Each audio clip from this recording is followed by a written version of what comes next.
The Beatles. There is no argument that they were the most respected and popular band of their day, but the band's 1970 breakup not only sent shockwaves through the musical community, but also caused emotional devastation and wreckage in its wake. The band would go through a period of legal battles over control of the Beatles catalog and the future of the brand. This acrimonious split would cause a deep divide among the four band members, who only a few short years earlier had been nigh inseparable, and a machine that was referred to by the Rolling Stones' Mick Jagger as the four-headed monster. And while it seemed that John Lennon, George Harrison, and Ringo Starr were enjoying their newfound success as solo artists, the last member of the Beatles found it hard to move on, and he would experience some of the worst times of his life. The darkest days of Paul McCartney are up next on If Guitars Could Speak. Man, shout out to shout out to the guitar historian for this one. And also shout out to Daniel Bildo with the Buy Me a Coffee donation request, asking me to react to this. So this is 21 minutes. So we're going to be here for a while, but this is a good opportunity for me to be able to kind of see what happened with the Beatles. At least from the part where, the darkest days of McCartney. So, but with that being said, we got another one after this, so be sure to stay tuned for that one. But I'm definitely going to sit and enjoy this one, all right? So I'm going to let the guitar historian speak. Make sure you go and check out his content on the channel as well. I've seen his thumbnails appear on my newsfeed sometimes, but now I definitely can say that he has a lot of great content that I want to check out independently. So go ahead and give him a hit up and tell him that Mug sent you, and we'll get to it. Let's go.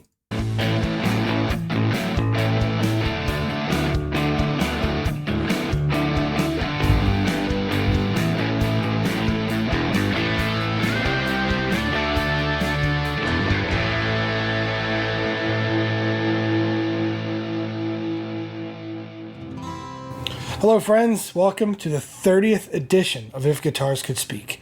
If this is the first time you're seeing me and you like rock history content, please consider subscribing to the Guitar Historian channel and checking out my previous 30 episodes, as well as the episodes of my flagship series, Forgotten Fretmasters. Today's entry will be all about my favorite band of all time, the Beatles, the time surrounding their breakup, and the emotional toll that it took on their bass player and half of the legendary songwriting team that created so much of the success that we take for granted in the 1960s. You might be surprised at how low Paul McCartney got in this period.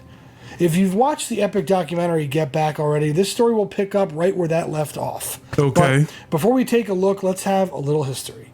The Beatles' story and their rise to fame is a ubiquitous rock and roll fable, but many casual fans may not know that it was not the overnight success that some of the later bands of the British invasion enjoy. The Beatles worked tirelessly for nearly 4 years, starting as a young local band in Liverpool in 1956 as the Quarrymen, playing rock covers.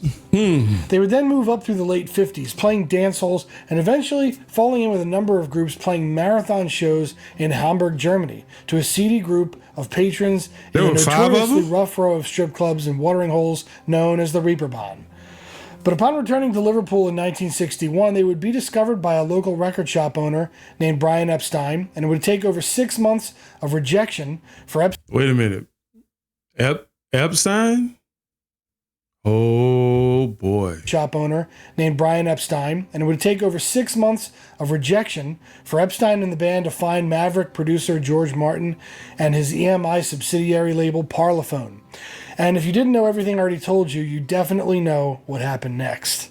This would begin a period of non-stop touring, recording, filmmaking, and traveling that stretched from late 1962 all the way through to their final concert in Candlestick Park on August 29th, 1966. Dude, them jokers had to be burned out. This kind of reminds me of similar to how Van Halen worked in the early years of Van Halen. Like, they worked nonstop, you know what I'm saying? And it seemed like this is a trope with bands back then. Like, they really, really knew how to get it through the mud. But at the same time, back then, it didn't really, you could do this stuff because it didn't really the cost of living was very low, was lower than it is now. So, you didn't you couldn't do stuff like that today. You would be homeless. You know what I mean? But seeing how these bands work, man, you could tell like the greatness was built into them already. The band spent nearly every waking moment together for the better part of 4 years, creating a bond that was deeper than family, deeper than friendship. But the time afforded the group by the lack of touring allowed the four musicians to explore other interests for a short time between the recording of their 1966 effort Revolver and their next project. John would film the Richard Lester directed How I Won the War in Spain. George traveled to India, beginning a fascination with Indian religions and music that would last his lifetime. Paul McCartney would work with producer George Martin and compose the music to the film The Family Way. When the band reconvened in late 1966 to begin work on their next project, which would become Sgt. Pepper's Lonely Hearts Club Band, they came back changed and more matured men. They came back with disparate beliefs, new relationships outside the band, and had grown having just a short time on their own. And things would never be the same. Fast forward to the aforementioned Get Back project. They all look different in that picture. Like, based on the pictures we seen of them before where they all they look young. It seemed like these guys, like he said, had a chance to grow up. And I think for each bandmate, I think any group, even now, I think it's very important that you find your own voice and bring that back to the band. I think that's pretty dope. Paul McCartney had positioned himself as the de facto leader of the Beatles, having spearheaded the band's previous two projects. The Get Back project was Paul's idea as well and was set to show the band rehearsing for a final concert that would be their much clamored for return to the stage. As the calendar changed to 1969, the band convened at Twickenham Studios in London to begin recording the Get Back project. Much of what went on during the creation of that, leading up to the iconic rooftop concert on 30 January, is well covered in Peter Jackson's Get Back movie. I highly recommend to all hardcore Beatle fans to watch that. But even though the project spawned many amazing songs and moments in Beatle history, it also foreshadowed the cracks in the foundation that would lead to the band's eventual split. One unseen presence in the Get Back documentary was the name of Alan Klein, who had gained fame, or should we call it notoriety, as the Rolling Stones' Bulldog manager. And despite... Interesting. Klein Epstein. Okay. Or should we call it notoriety, as the Rolling Stones' Bulldog manager. And despite both Mick Jagger and Glyn Johns warning John to stay away from the master manipulator, Klein clearly had John Lennon in his clutches. Shortly after the completion of the Get Back project, the band met to decide on who would begin to manage the Beatles' financial interests. The death of Brian Epstein in 1967 had robbed the group of both their most fervent supporter as well as their most trusted advisor. Something similar happened to Van Halen when they when their most trusted supporter and lawyer, I think, or manager, where he passed. And that began like all the sharks coming after Van Halen. I'm seeing a lot of the similar symptoms of a band breaking up, like somebody coming into the band that don't have the band's best interest and probably causing dissension in the group, where one group member is supports this person that they bringing in, but then at the same time, the rest of the group might be like, hey, yo, nah, bro, like that. And the Beatles' dubious flirtation with managing themselves through the newly created Apple Records had led to total disaster, with millions of pounds flying out of the door. John and Klein had talked George and Ringo into retaining him. However, Paul remained wary.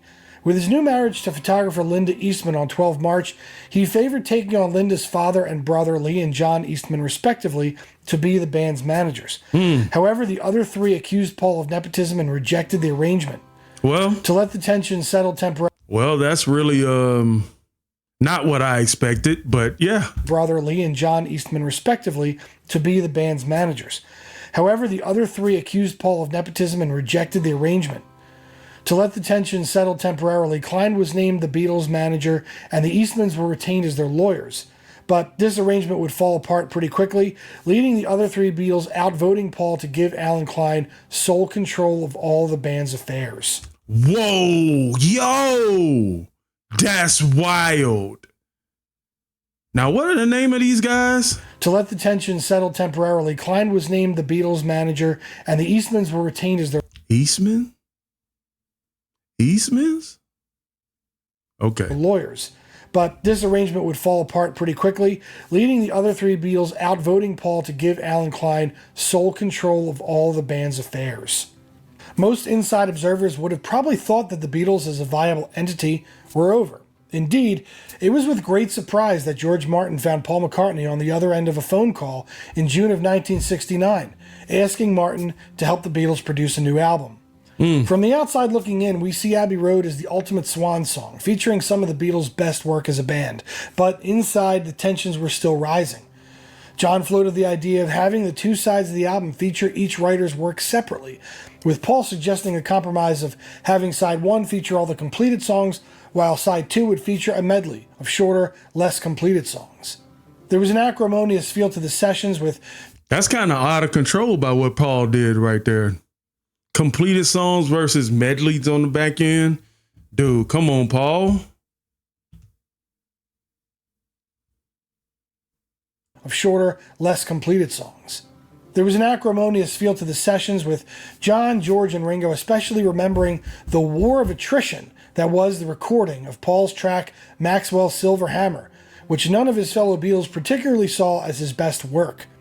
George remembered, quote, "Sometimes Paul would make us do these really fruity songs. I mean, my God, Maxwell's Silver Hammer was so fruity. After a while, we did a good job on it, but when Paul got an idea on an arrangement in his head," John would say, quote, "I hate it because all I remember is the track. Paul did everything to make it into a single, and it never was and it never could have been." He say, hey, they was allowed to say that stuff back in the day. We couldn't say that kind of stuff in these days. Hey, he said straight up that thing was fruity. Paul did everything to make it into a single, and it never was and it never could have been. Finally, the usually reserved and cheerful Ringo would say, quote, "The worst session ever was Maxwell's Silver Hammer. It was the worst track we ever had to record. It went on for fucking weeks.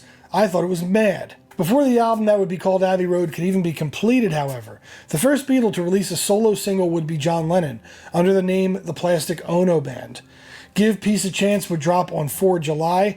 Driving a further annoying wedge between John and Paul, Lennon was furious that the pair's songwriting deal had led to the single being credited to Lennon McCartney rather than just John.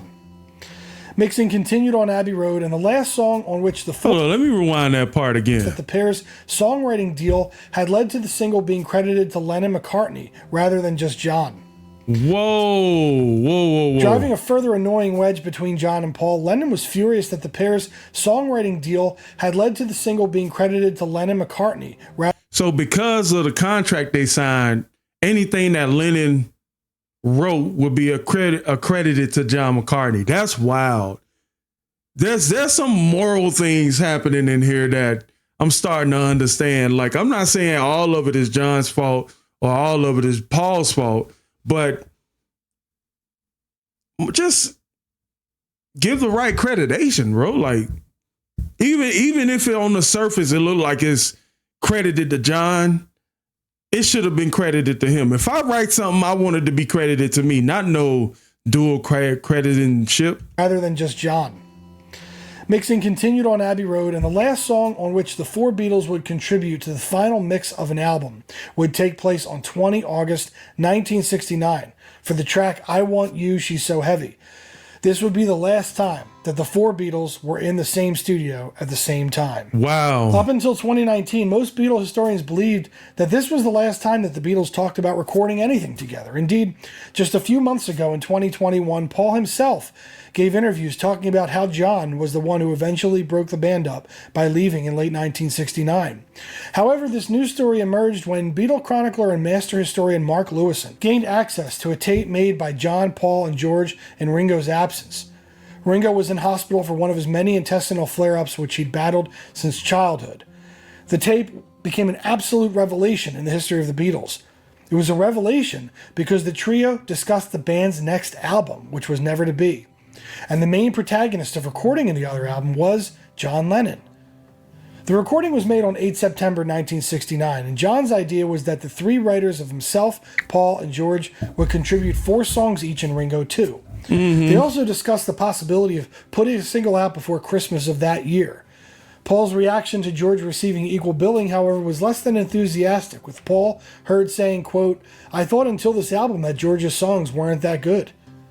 My reaction would probably have been to jump across the table and wring Paul's neck, but to his credit, George simply replied, quote, "That's a matter of taste. All down the line, people have liked my songs." John then goes on to point out how Maxwell's Silver Hammer had been unliked by the rest of the group and suggested that Paul give those songs to other artists to record. Paul's response was simply, quote, "I recorded it because I liked it." Egos, man. Egos will always be the downfall of a society or group. I wonder if it's something like this when it comes to like NSYNC or the 90s band, 90s boy bands or R&B groups in the 90s and stuff. I wonder if it's something similar like this. To record. Paul's response was simply, quote, "I recorded it because I liked it." Paul's dismissiveness of George's songwriting ability and his inability to take criticism from his fellow Beatles may have led to John's decision to leave the group on 20 September 1969. Yeah, I mean, because if you're going to be in a group, of course you're going to have to receive accountability for that group. I mean, when I was in my rap group back 20 years ago, if your verse was whack, man, you had to go jump back in the studio and rewrite that verse. You know what I mean? You could talk about, if anybody watch Club Shay Shay, Marlon Wayans said that him and Sean had to rewrite "Don't Be a Menace" 26 times, and that was because Keenan told them to. So not being able to take accountability, if you're trying to guarantee the success of the group, how are you going to do that when you can't even take criticism? You know what I mean? I wonder if there's anything more going on in the back end, because these egos have been growing, and maybe that separation from when they all separated and they came back together, maybe that's the time where other outside entities began to get in other people's ears and stuff. John Lennon seemed like he had the right idea. He was trying to help the group grow into something better. But it seemed like him and Paul was in dissension for some reason. Now, which makes me think, was his death actually an accident? I personally find it odd that on the 8th, John led the discussion to carry on the Beatles in a way that would be more professionally amenable to all, and then only 12 days later announced to the rest of the group that he was leaving. Perhaps it was his perception that Paul didn't really seem interested in patching things up anymore, having been stung by the rejection of the Eastmans and the ongoing plunder by Alan Klein of the Beatles' massive fortune. It seemed at this point that there was plenty of blame to go around on all sides. John agreed to keep his announcement of the departure secret, and there would only be one further recording session for the Beatles without John on 3 January 1970 to finish George's song "I, Me, Mine," which John had been dismissive of initially upon hearing it, breaking into a waltz with Yoko to tease George. The project that was Get Back was changed hands, with producer and engineer Glyn Johns being given free rein to clean up the recordings into a full album. But his work would eventually be rejected, and Klein would give the project over to legendary Wall of Sound producer Phil Spector, who would go on to put his special stamp on the project, adding a huge choir and orchestra to the band's final #1 hit, "The Long and Winding Road." That's wild. How can records be switching hands like that? Man, there's a lot of Jews involved in this. An arrangement that Paul absolutely hated. This, as well as the bastardization of the rest of Let It Be, would lead to Paul to publicly announce his departure from the Beatles on 10 April 1970. This would lead to decades of blame being heaped upon Paul and not John for being the first to leave the Beatles and dissolve the most popular act in the history of recorded music. Although Paul has tried to clean up this narrative in recent months, it is clear that at the very least, the three main songwriters of the band all had equal parts of blame for different reasons. Right. John and George wanted to explore their own music in their own right, under their own name. And Paul seemed disinterested and tired by carrying the leadership load, having grown frustrated that the rest of the band were no longer following his suggestions. A week later, he would release his first solo effort, a self-recorded and produced affair simply titled McCartney.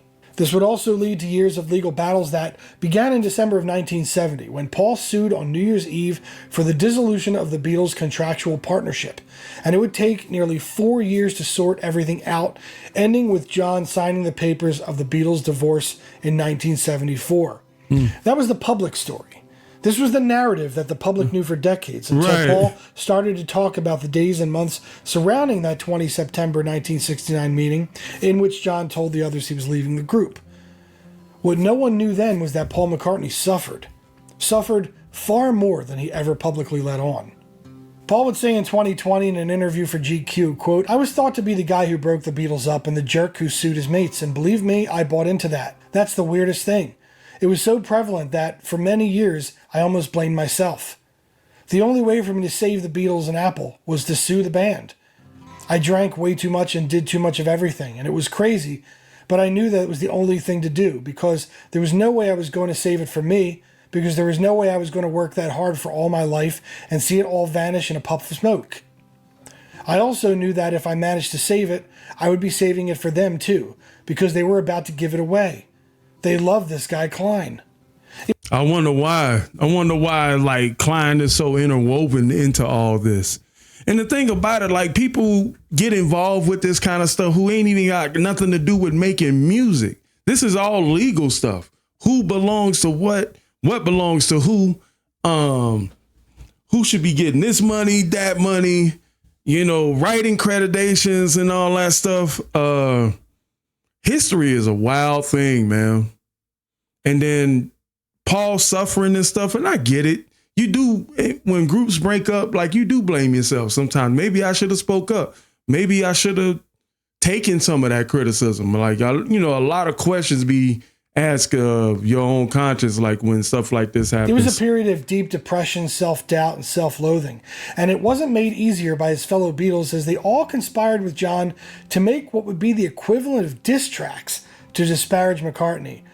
Paul's struggles were chronicled by music journalist Tom Doyle in his book Man on the Run, Paul McCartney in the 70s. In this book, he brings many of these dark moments to light at a time when Paul McCartney was at his lowest points and struggling to even imagine a life without the Beatles in it. Paul and Linda returned home to Hyde Park Farm in Argyll, Scotland, the secluded retreat that the couple had bought to remain away from the spotlight and raise their children in a quiet, simple life.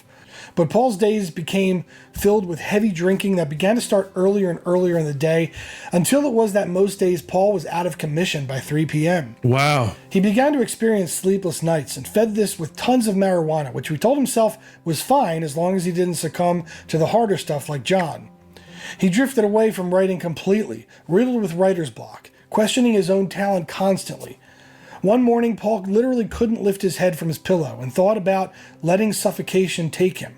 Paul would find the energy to simply flip over onto his back, the knowledge that he needed help finally creeping into his mind. But that help would mostly come from his wife, Linda, who would slowly ease Paul out of his doldrums to begin writing and recording in a tiny makeshift studio that Paul had put together on the farm. Linda was sure not to press too hard, simply using Paul's success of the past, building his confidence back up by urging him forward as a writer and pointing out his masterworks in the Beatles. But even then, Paul hesitated to work with other musicians, making McCartney one mostly by himself with some backing vocals from Linda. He struggled with the fear of trying to follow up the Beatles with another band. These songs would eventually end up on the first McCartney album, most notably the song Maybe I'm Amazed, which was a literal storyboard of how Linda, quote, hung him on a line. But what didn't help matters was that a war was being waged in print by his fellow bandmate that sometimes could rival bombings of London and Berlin during the Second World War. Wow. John had the ear of the editors of the newly released music magazine called Rolling Stone, and he found a willing outlet to voice his barbs toward McCartney. But Paul would show up in print himself in late 1969 in the midst of his doldrums, and not by choice. In his absence, a rumor began to swirl that Paul was dead. Again, and a small crew from Life magazine showed up unannounced on his doorstep, prompting Paul to throw a bucket at the photographer's head, injuring him. Knowing that the crew had him over a barrel, Paul agreed to give them a short interview and photo shoot. During this interview, Paul let slip that the, quote, Beatle thing is over. However, the gravity of the statement wasn't widely expressed at the time. The McCartney family would appear on the November 7, 1969 cover of Life, along with the byline, "Paul is still with us." Meanwhile, John's attack on Paul's songwriting, both past and present, continued to have the desired effect on McCartney's psyche. This only fueled Paul's insecurities and kept him in a perpetual feeling of self-doubt.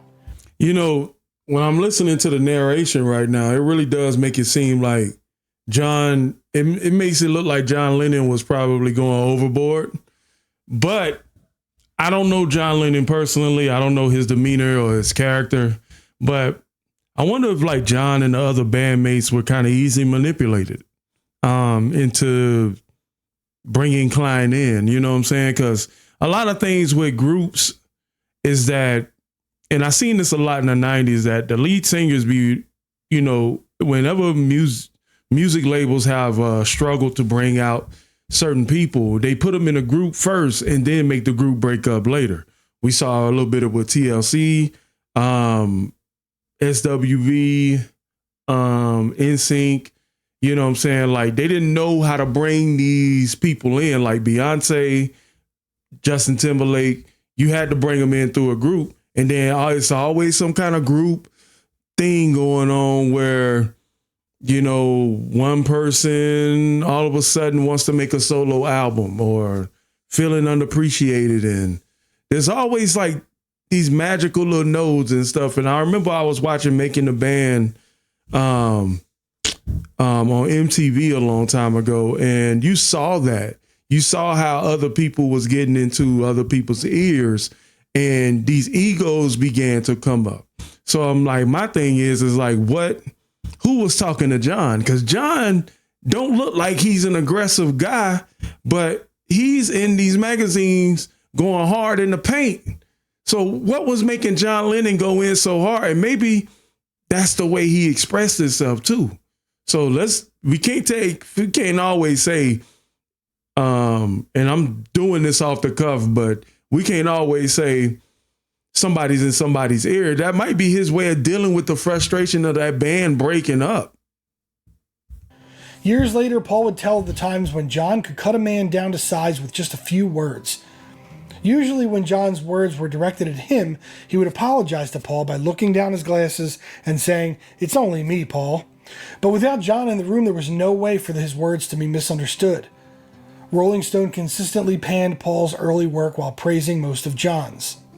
With his second release, the now seminal album Ram, which was credited to Paul and Linda McCartney, Paul opened the album with the track Too Many People, which included the lyrics, "You took your lucky break and broke it in two."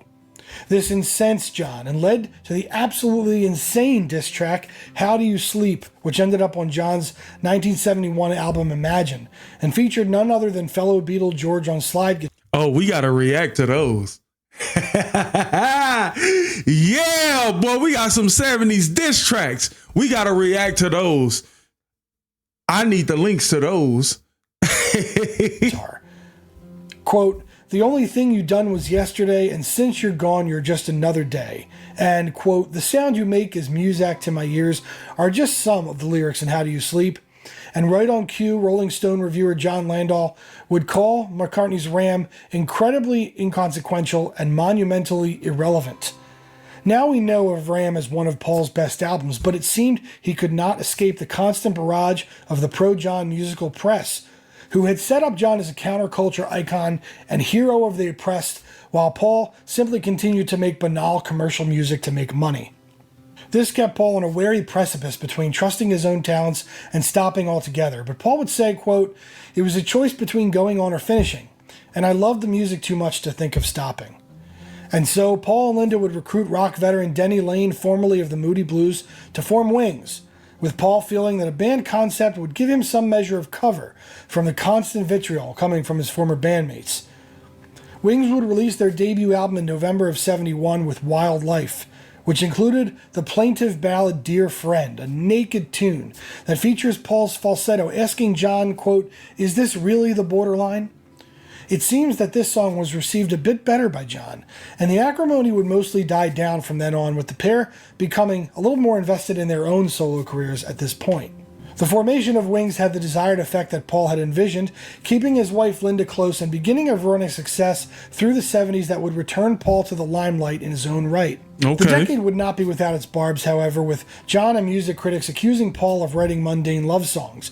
His response to this was the 1976 Wings single Silly Love Songs, which openly invited the audience to have a laugh on him, while also going to #1 for 5 weeks and featuring some of McCartney's best bass playing of his career.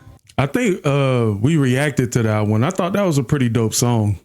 Luckily, although the pair never totally reconciled after the Beatles, the relationship between John and Paul had at least cooled to the point that Paul would begin visiting John's apartment in New York many times over the late 70s, and even almost showed up when Saturday Night Live producer Lorne Michaels jokingly offered them $300 if they reunited on the show. Many times, however, they would talk about family, raising their kids, and even baking bread to keep the subject off the acrimonious split of the Beatles. And like the world was, Paul was crushed when his best friend and collaborator was cut down by a senseless killing in December of 1980. He would write the song Here Today for John, released in 1982, a song that he still performs as a tribute to his friend to this very day. It's only fitting that a group that started as a juggernaut and rolled through an entire decade as the undisputed kings of rock music would end in an epic implosion. Not only was the Beatles' catalog and intellectual property worth a ton of money back then, Paul McCartney was also smart enough to realize that the property would probably be worth just about as much today, if not more. Even to this day, everything the Beatles release goes to #1. And even though we're still sorting out the breakup of the most influential act in rock history, it's good to know that eventually the two halves of the most successful songwriting partnership in history were able to set aside their differences and share a few moments of friendship before John Lennon's untimely death. It just goes to show how popular the band still is, that moments from Get Back and pretty much any interview that Paul does regarding the Beatles is still big news across the world. Will our fascination with the Beatles ever end? Well, if you want my opinion, I sure as hell hope not. But that'll be another edition of If Guitars Could Speak. Be sure to subscribe to the Guitar Historian channel for dozens more videos just like this. Also, hit that like button below to let YouTube know that other rock history fans would like to see this. As always, thanks for watching, and we will see you next time on the Guitar Historian channel. Nice. Shout out to Daniel Bildo with the Buy Me a Coffee donation request, man. This was definitely a jump back into history. I really do like seeing it become full circle so I can kind of understand. This would definitely help with future reactions to the Beatles content as well. I just hate how things open up, man. Like it's, of course, John and stuff was doing their thing, but why was the three bandmates so gung-ho for Klein?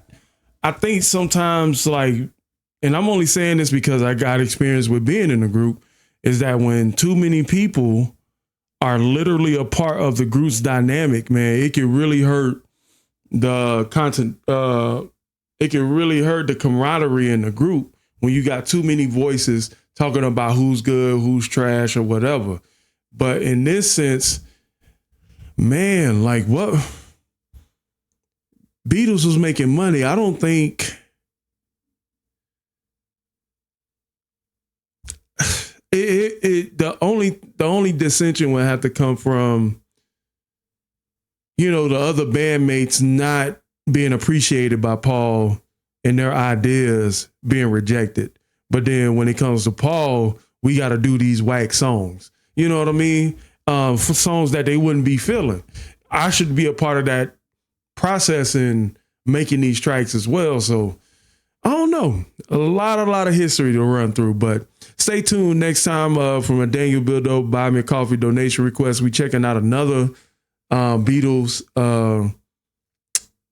docu series, I guess, like that. So it'll be clicking on the next video coming up. So join me over there. All right. Peace.